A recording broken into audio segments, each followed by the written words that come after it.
Welcome into the Thomas Fitch Sports Show, Season 3, Episode 9, I think, maybe 8. Not exactly sure, but great weekend for Texas football. Picks up a huge win on the road against Texas Tech. We'll be breaking that down. We'll look ahead at the Big 12 conference standings and the championship race as Texas stays alive in that category, and we'll look at what Texas needs to do to get to there. We'll look at college football. The playoff rankings stay the same, but have a little special surprise at the end of the show. So all that and more coming up next. Stay tuned.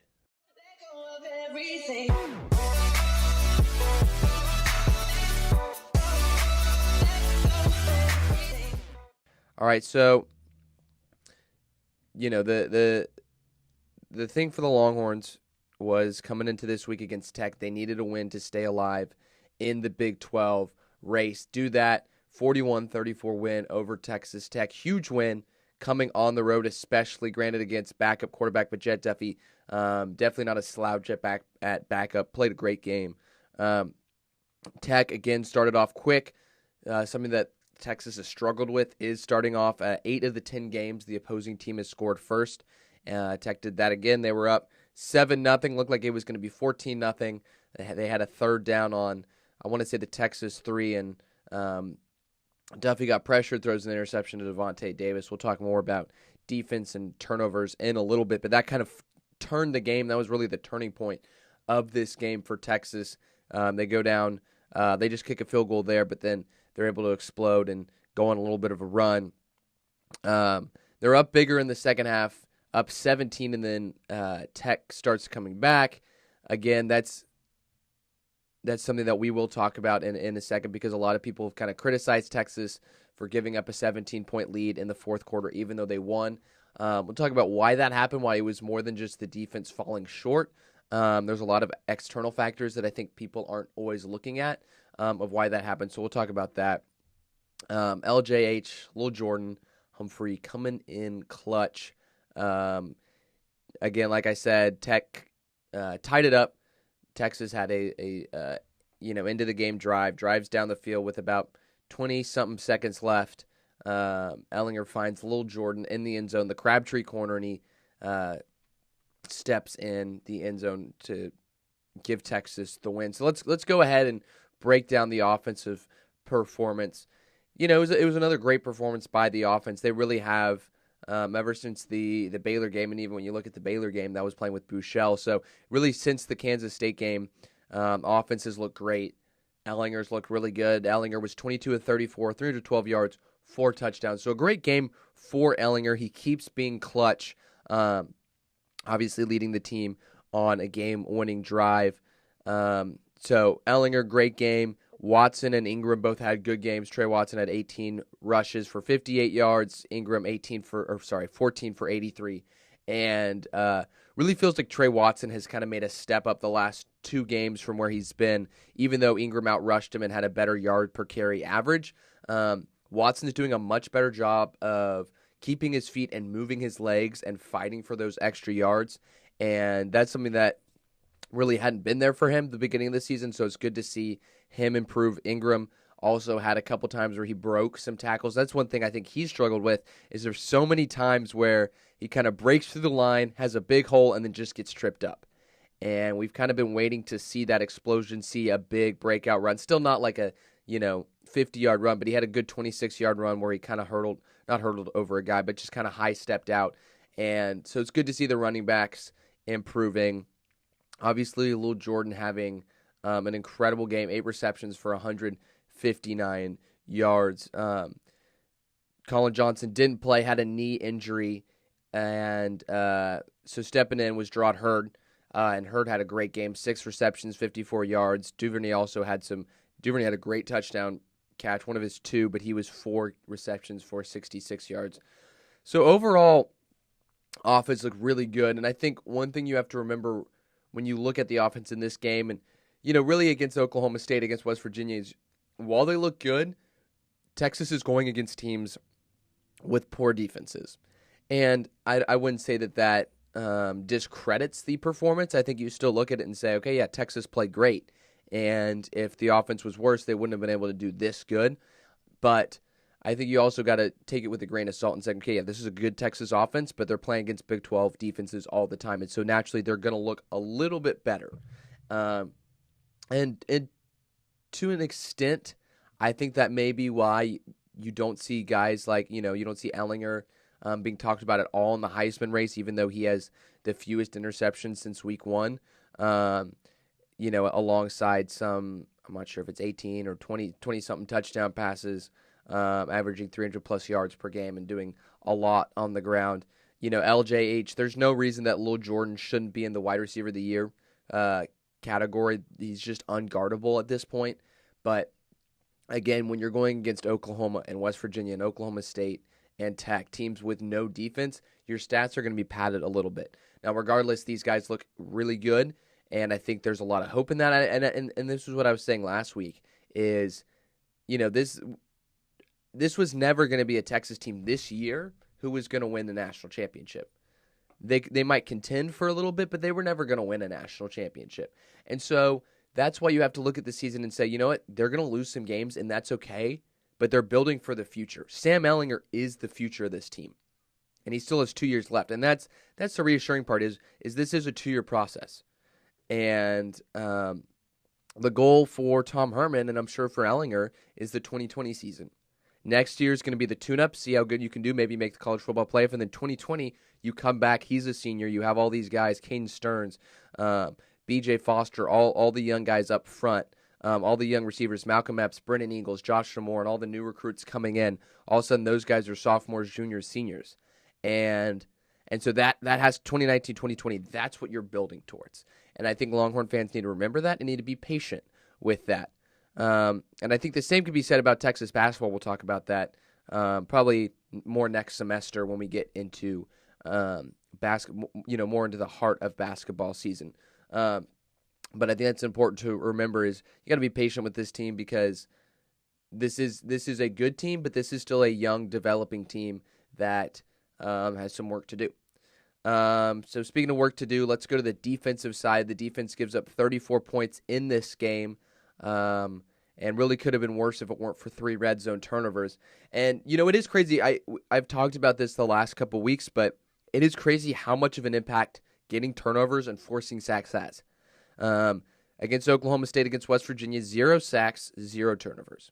Against Texas Tech, it was 3 turnovers and 4 sacks, and Texas wins the game.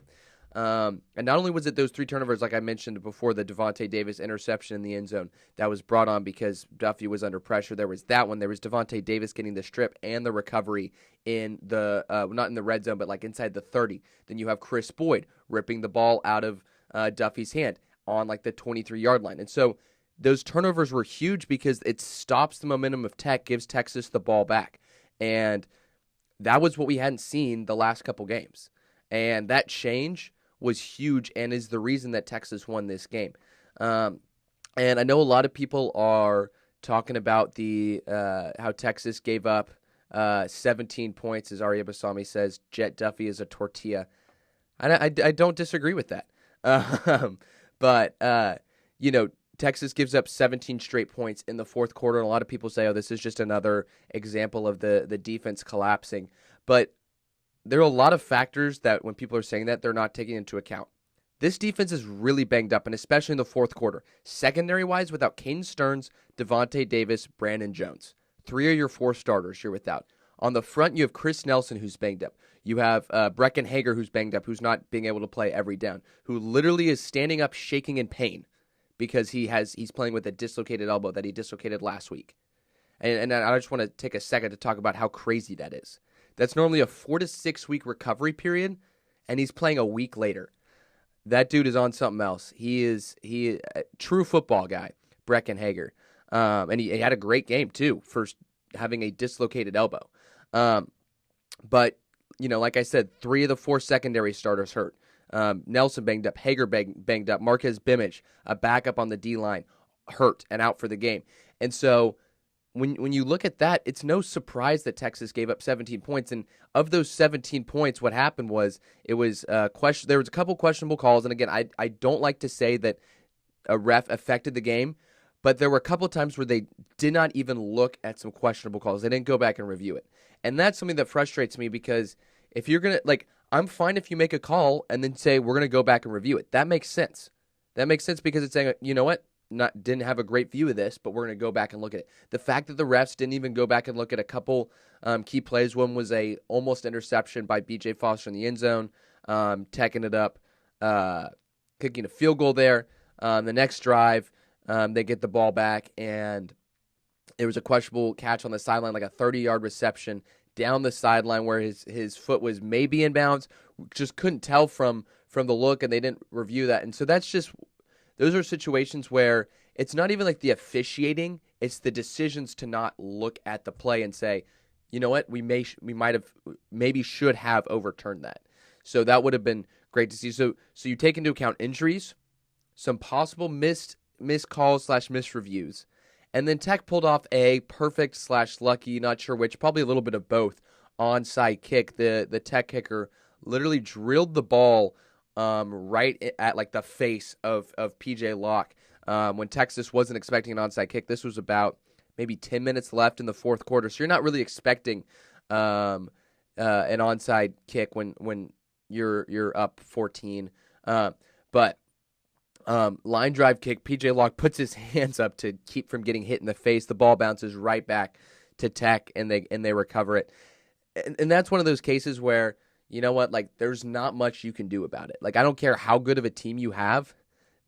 That's just stuff, like, that just happens. And so that happens. Tech goes down and scores. Texas gets the ball back 3 and out because they get conservative. And Tech scores again, tie ball game. Obviously, then Texas goes down. Lil Jordan with the catch in the Crabtree corner for the touchdown. But, you know, I just think what people forget is, well, obviously, like I talked about, the injuries, the kind of like lucky plays. But the other thing is, like, comebacks like this happen all the time in football, in college, in pro, simply because the offense gets conservative. And it's a lot easier to stop a conservative offense than an offense that's taking some risks. And I think when Texas gets conservative, they're really easy to stop because it's just running the ball up the middle and little out routes. And so I think that, and I'm not necessarily saying Tim Beck needs to be aggressive there and just going for deep bombs because, again, you want to keep the clock running. You want to eliminate a risk of turnovers. But I think there needs to be a balance in, you know, you take the foot off the you take your foot off the pedal, the team goes zooming by. And that happens all the time. You also got to remember, this is a good Texas Tech offense. Cliff Kingsbury may not be a good defensive coach, but he's an excellent offensive mastermind. And so a comeback like that, for me, honestly, doesn't disappoint me about the defense. What disappoints me more is the start and not being able to come out and stop the team immediately. Because, like I said, it was almost a 14-0 game by Tech if it wasn't for that Devontae Davis interception. And so that's why, and it's the offense too. I think the offense did a better job of starting, but Texas has to stop being down 7-0 or even worse. Obviously, the Oklahoma State game, it was a 17-point Texas trail by 17 points going into the second quarter, and it doesn't matter how good you play the rest of the game. That's starting with a 17-point disadvantage. That's hard to come back from. So Texas needs to get out of the gates faster and start the game better. Let's see. A couple players of the game I want to talk about. Obviously, Devontae Davis, he was Big 12 Defensive Player of the Week. 2 huge turnovers, both the interception and the fumble strip and recovery. To be able to force the fumble and then recover it is incredible. And, there's some luck there of just which way the ball bounces. That was great. Chris Boyd, obviously, the other player who had the turnover, just literally ripping the ball out of Duffy's hands. That was incredible. But the other player I want to talk about is Gary Johnson, someone who I wouldn't say he's flown under the radar, but I would say to an extent for how much he was hyped at the beginning of the season has kind of flown under the radar. Had a great game, 9 tackles, 1.5 sacks. And what impresses me so much about him is the closing speed. When he's in pursuit and there's, a guy running, his closing speed to close in on them is so deadly. And, it's a shame it's his last year here, but he's really playing great. And that's a position that Texas needs to be strong with some injuries in the front, injuries in the back, lack of depth everywhere, except for in the back. But a lot of injuries, a lot of lack of depth. Him and Wheeler need to stay strong, and they've done a good job of leading that defense and really playing disciplined D. So let's talk about a little bit the Big 12 conversation, because Texas is still in the hunt. It's a four-way race at this point between Texas, Iowa State, West Virginia, and Oklahoma. That's right. Iowa State is still has a chance to make the Big 12 championship, which is exciting. Latest college football playoff poll has Texas 15, Iowa State 16. So going to be a great matchup at DKR on Saturday night. But let's look at the possibilities for Texas to make it to the Big 12 championship game. What needs to happen for that to happen? So the first thing is Texas wins out. Obviously beats Iowa State, beats Kansas. Then West Virginia OU wins this week. West Virginia beats OU. Same thing as we talked about last week. Other possibility, obviously, OU beat Oklahoma State last week. That was a bummer. Oklahoma State had a 2-point conversion to win the game, and of course, when we want a 2-point conversion to be successful, it actually isn't. When we don't want it to be successful, it is. But that would have won the game, but instead falls short, so OU pulls that one out. But Oklahoma State plays West Virginia this week. So if obviously Texas wins out, Oklahoma State beats West Virginia. It doesn't matter who wins between West Virginia and OU. Sorry. It doesn't matter who wins between West Virginia and OU. Texas is in regardless. And so that's kind of the thing to watch. And the reason that Texas is in regardless is because if it becomes a 3-way tiebreaker between Texas, West Virginia, and OU, it would become a little round, or not round robin. It'd be a round robin looking at how the three teams did against each other. West Virginia would have a better record because they would have beaten OU, would have beaten Texas. So then it becomes a head-to-head again between Texas and OU, and Texas has that no matter what. So regardless of what happens, Texas would win if Oklahoma State beats West Virginia and Texas wins out. So that's kind of what to watch for this weekend, as far as Oklahoma State playing West Virginia and Texas playing Iowa State. And, I wouldn't say the Big 12 is the best conference in the nation by a long shot. I don't think any of the teams in the conference have a chance to make the college football playoff. But I just want to make a note that this week in the conference you have Texas, Iowa State, you have West Virginia, Oklahoma State. Next week you have West Virginia, OU. And at all those teams still in the hunt for the conference championship. The SEC, they're all playing the Citadel and Idaho and Middle Tennessee State and a bunch of low-level FBS teams just to try to get an extra win to help make a bowl. And obviously the SEC championship already set. And that's the difference between the conferences. Yeah, the SEC has teams like Alabama and Georgia who have a shot to make the college football playoff. I purposely left LSU out on that because I think they're overrated. But yeah, they have really good teams. But you know what?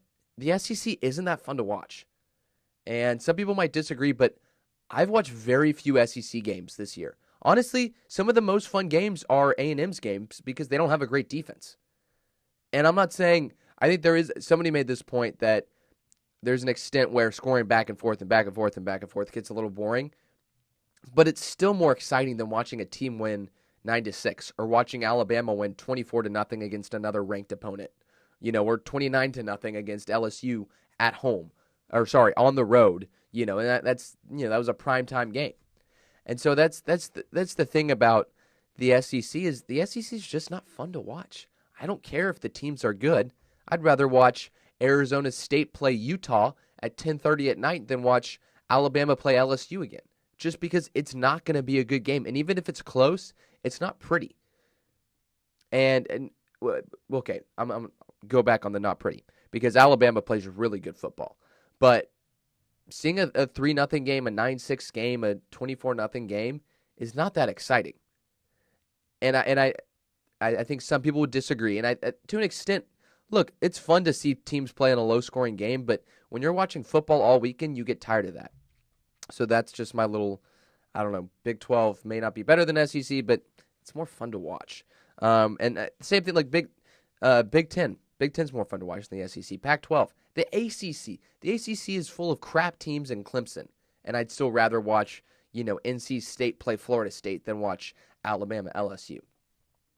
So let's move on to our little special teams minute. Special teams player of the week, Cameron Dicker, 2 huge field goals. The biggest one was a 52-yarder, just knocked it right down the middle on a really windy night, and just showing a lot of poise. And the other thing, this goes for Dicker, this goes for Ellinger too, but the lack of nervousness I feel when Dicker kicks, and I would say the same thing, the lack of nervousness I feel when Ellinger's on the ball, has the ball, on a last-minute drive. It's a good feeling, and that's a feeling that I think as a Texas fan, I don't think many Texas fans have had, has confidence.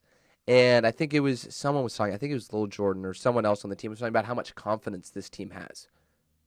And I think that's a large part because they have a leader, because Sam Ellinger's the leader, and he's done such a good job. And I would say in general, Sam Ellinger reminds me of Colt McCoy, but his swagger reminds me of Vince Young. The laid back, throws a bomb down to the 2 and is, dancing to Mo Bamba. In the Oklahoma State game, I know they lost that game, but heading into the fourth quarter, you looking at him talking to the players going, hey, we got this. We got this. That's confidence. And there's been no confidence in Texas football from the fans, and I feel like that's the same for the players. Because there's not a lot of confidence when you have a quarterback who's, a young quarterback leading the team. Or just someone who, obviously Ellinger last year's risk of mistakes. Buechele, just a below-average quarterback. And so now you have a quarterback who can get things done, who has confidence in himself and in his team, and that's revolutionary. And the same goes for Dicker. And the confidence he has as a freshman, the confidence I have in him as a freshman is incredible. So, yeah, he's the special teams player of the week. So this special teams minute is sponsored by my new nonprofit organization, Michael Dixon for the NFL Pro Bowl, and that is a little offshoot of Michael Dixon for NFL MVP. But this specific foundation, again, non-for-profit, but it's all about raising awareness of how Michael Dixon is the best player in the NFL, and the goal of it is to get him to the Pro Bowl, and hopefully, obviously, the big goal is NFL MVP and future Hall of Famer. So if you want to support this foundation, go to http://www.nfl.com/Pro Bowl/ballot and vote for Michael Dixon. Only Michael Dixon. Don't vote for any other punter, because a vote against Michael Dixon or a vote for any other punter is a vote against Michael Dixon. So make sure you vote only for Michael Dixon for punter. I'll also put the link up on Twitter, but love for y'all to be able to support that foundation. All right, so let's go to talking college football. And we're going to switch up this segment just a little bit. The reason being the top 10 stayed the same, so there's no reason to kind of go through buy or sell because I did that last week. If you want to check that out and see my buy sell, I don't think any of that changed, except I did say Clemson was going to lose, and they didn't. So might as well pencil in Clemson for the college football playoff. But, other than that, not much change. The top 10, all those teams won. I think it was the first time since 2009 or something like that where the top 10 teams have won this late in the season. So, yeah, not going to talk about that. Hopefully we'll have some more drama, so we'll have some more stuff to talk about next week. But the way we're switching up is the surprise I talked about. I have a new idea for bowl games, and I think this could be a really, really good idea. So, obviously, I'm a big proponent of the 8-team playoff, and we can talk about that maybe later down the line when they release final college football rankings if chaos happens, which it could, where teams are getting left off. But this is a little different. I got this idea. I don't know if y'all have seen the ESPN college football playoff ads where they have like the 4 teams and they are switching different teams through it, and it's like who's in. And at times when you freeze it, one example is if you freeze at this one point, you get Texas, Iowa, Syracuse, and Mississippi State in the playoff. None of those teams are remotely close to being in the playoff this year. I guess Syracuse is the closest. But none of those teams are going to be in the college football playoff. And so my thought that came up when I looked at that, I was like, okay, all of those 4 teams are kind of, they're ranked teams, or you're kind of 15 to 25, 2, 3, 4 lost teams. That would make for a good playoff. And that kind of spawned into an idea of What if we just threw bowl games out the window and just started a mini playoff, mini 4-team playoff, kind of going down the line? Um, Obviously, other than the college football playoff, whether it's a 4, 6, 8-team playoff. So here's how it'll work. Outside of the teams that get into the college football playoff, for the national championship, you kind of break the mini playoffs down the same way you would do bowl games, except there's 4 teams. So, for example, you'd have like the Big 12 second place team and the Big 10 second place team and the Pac 12 second place team and like the AAC, the American Athletic, first place team, and they all play, and there's a mini playoff.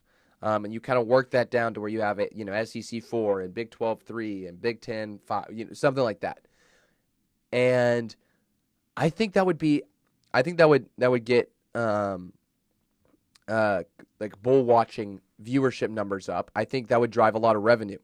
I think it would just be fun, like to be able to see, and it wouldn't necessarily, like, you could even like try to bring in other teams. Like you could bring in like a MAC, like the first place team from the MAC playing like the third place team from the Big 12.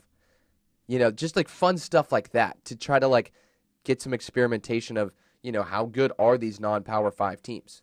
And that would kind of work all the way down. Now here are some problems, and I'll kind of talk about how to address them. So a lot of people might be like, okay, so how are you going to get people to go to all those games? Is it like going to be like, okay, the Alamo Bowl hosts the first part and then they go up? No. So here's my idea. Just like in March Madness, you have regional sites. So it looked like this. So like in Houston, say NRG Stadium, one weekend hosts 6 of the games.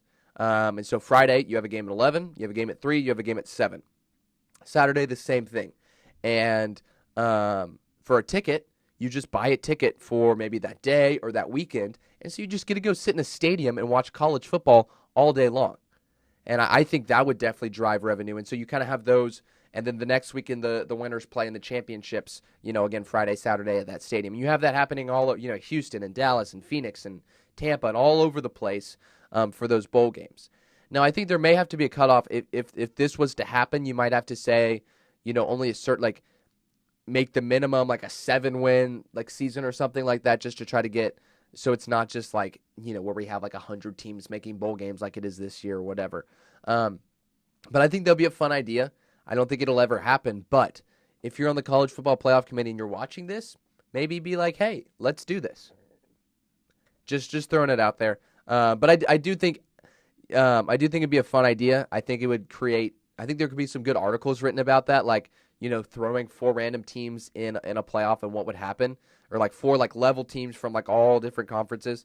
So we'll see what happens there. Really quick, I do want to talk a little bit of college football. Just give a couple predictions.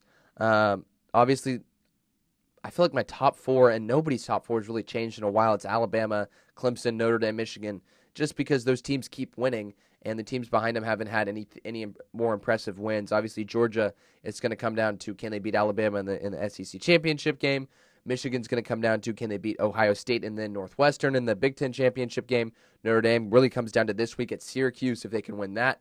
And I know they have USC next week, but this is a banged-up USC team who's, I believe their starters at one point had missed like 36 games combined.